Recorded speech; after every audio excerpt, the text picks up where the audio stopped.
അസ്സലാമു അലൈക്കും. നമുക്കിന്ന് ഇഫ്താർ സ്നാക്സ് ആയിട്ട് ഒരു മസാല പഴംപൊരി ഉണ്ടാക്കി നോക്കാം കേട്ടോ. സാധാ പഴംപൊരിയൊക്കെ തന്നെ എല്ലാവരും കഴിച്ചിട്ടുണ്ടാവും, പക്ഷേ ഇതും എല്ലാവരും കഴിച്ചിട്ടുണ്ടാവും, മിക്ക ആൾക്കാരും കഴിച്ചതിനായിരിക്കും. എന്നാലും നമുക്കിത് എങ്ങനെയാണ് ഉണ്ടാക്കണമെന്ന് കണ്ടു നോക്കാം.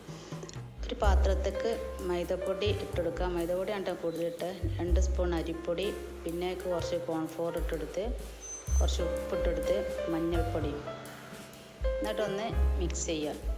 ഇത് സാധാ പഴംപൊരിക്ക് എല്ലാവരും ഉണ്ടാക്കുന്ന പുട്ടുണ്ടായിരിക്കും. പിന്നെ നമ്മൾ മസാലയ്ക്ക് വേണ്ടിയിട്ട് കുറച്ച് വേറെ ഐറ്റംസൊക്കെ ഇതിലേക്ക് ചേർത്ത് കൊടുക്കുക. അതിന് കുറച്ച് മല്ലിയില അരിഞ്ഞത്, കറിവേപ്പില ഞെരടി ഇട്ട് കൊടുക്കുക, പിന്നെ കുറച്ച് കുരുമുളകും പൊടി, ചില്ലി ഫ്ലേക്സ്, കുറച്ച് കടലപ്പൊടി, 2 സ്പൂൺ കടലപ്പൊടി ഇട്ടെടുത്ത്, ഫുള്ള് സോഡാപ്പൊടി ഇട്ടെടുത്തിട്ട് നന്നായി മിക്സ് ചെയ്യുക.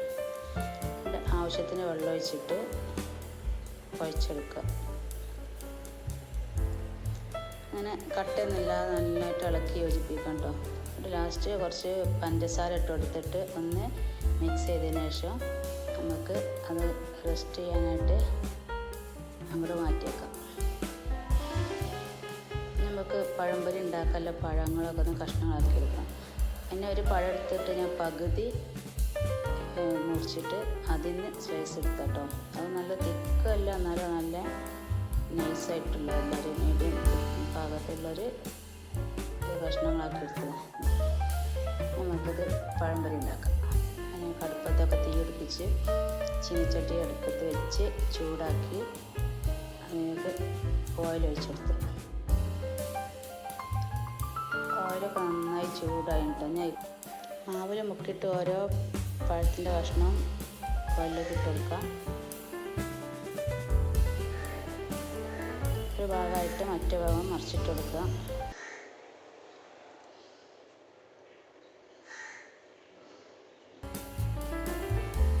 പഴംപൊരി ഒരു ഭാഗം ആകെ മറ്റേ ഭാഗം മറിച്ചിട്ട് കൊടുത്തിന് അങ്ങനെ കളറൊക്കെ മാറിയിട്ട് നന്നായി വെന്ത് വന്നതിന് നമുക്കത് പൊരി മാറ്റാം.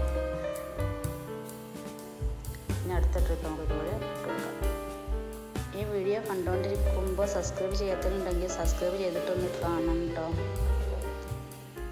അങ്ങനെ നമ്മൾ പഴംപൊരി ഇതാ രണ്ടാമത്തെ ട്രിപ്പും പിന്നെ കളറൊക്കെ മാറി വന്ന് പൊരി മാറ്റി.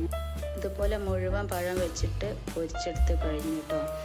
അങ്ങനെ ഇന്നത്തേക്കുള്ള ഇഫ്താർ സ്നാക്സായ തിന്നാൻ നല്ല രസമുള്ള ഒരു മസാല പഴംപൊരിയാണിത്. ഇഷ്ടപ്പെട്ടെങ്കിൽ എല്ലാവരും ഒന്ന് ട്രൈ ചെയ്ത് നോക്കണം, അഭിപ്രായം പറയണം.